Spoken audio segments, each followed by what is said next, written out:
വിദ്യാഭ്യാസ ഗുണമേന്മ ഉറപ്പാക്കാനുള്ള അക്കാദമിക മാസ്റ്റർ പ്ലാനിൽ പത്രവായന പ്രോത്സാഹിപ്പിക്കാൻ സംസ്ഥാനത്തെ സ്കൂളുകളിൽ എല്ലാ ദിവസവും കുട്ടികൾ മലയാള ദിനപത്രം വായിക്കണമെന്ന് സർക്കാർ നിർദ്ദേശം.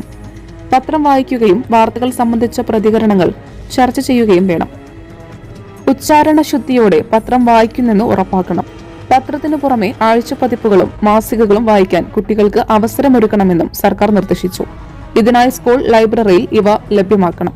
ആഴ്ചയിൽ ഒരു പുസ്തകമെങ്കിലും ലൈബ്രറിയിൽ നിന്നെടുത്ത് വായിക്കുകയും അതേക്കുറിച്ച് ചർച്ച നടത്തുകയും ചെയ്യാം. പുസ്തകത്തെ ആധാരമാക്കി ആവിഷ്കാരങ്ങൾ സംഘടിപ്പിക്കാം. വായിച്ച പുസ്തകങ്ങളെക്കുറിച്ച് കുട്ടികൾ കുറിപ്പ് തയ്യാറാക്കണം. ഇത് മറ്റുള്ളവരെ വായിച്ചു കേൾപ്പിക്കണം. കുട്ടികൾക്ക് പുസ്തകമേളകൾ സംഘടിപ്പിക്കാം. പൗരപ്രമുഖരെ സ്കൂളുകളിലേക്ക് ക്ഷണിച്ച് സംവാദങ്ങൾ സംഘടിപ്പിക്കാം. ഇംഗ്ലീഷ് സങ്കോചമില്ലാതെ സംസാരിക്കാൻ കുട്ടികളെ പ്രേരിപ്പിക്കണമെന്നും സർക്കാർ നിർദ്ദേശത്തിൽ പറയുന്നു. ഇംഗ്ലീഷിനു പുറമെ ഹിന്ദി, അറബി, ഉറുദു, സംസ്കൃതം എന്നീ ഭാഷകൾ വായിക്കാനും സംസാരിക്കാനുമുള്ള പ്രവർത്തനങ്ങൾ സ്കൂളിൽ നടത്തണം. ഇംഗ്ലീഷ് സിനിമ സ്കൂളിൽ കുട്ടികൾക്കായി പ്രദർശിപ്പിക്കണം. അടുത്ത 2-3 വർഷം കൊണ്ട് തങ്ങളുടെ സ്കൂളിനെ എങ്ങനെ മെച്ചപ്പെട്ട നിലയിലേക്ക് കൊണ്ടുവരാമെന്ന പ്ലാനിംഗ് വേണമെന്നും മാസ്റ്റർ പ്ലാനിൽ സർക്കാർ നിർദ്ദേശമുണ്ട്. മലയാളിയുടെ ഭക്ഷണ താല്പര്യങ്ങൾക്ക് ഇനി പുതിയ സ്വാദ്.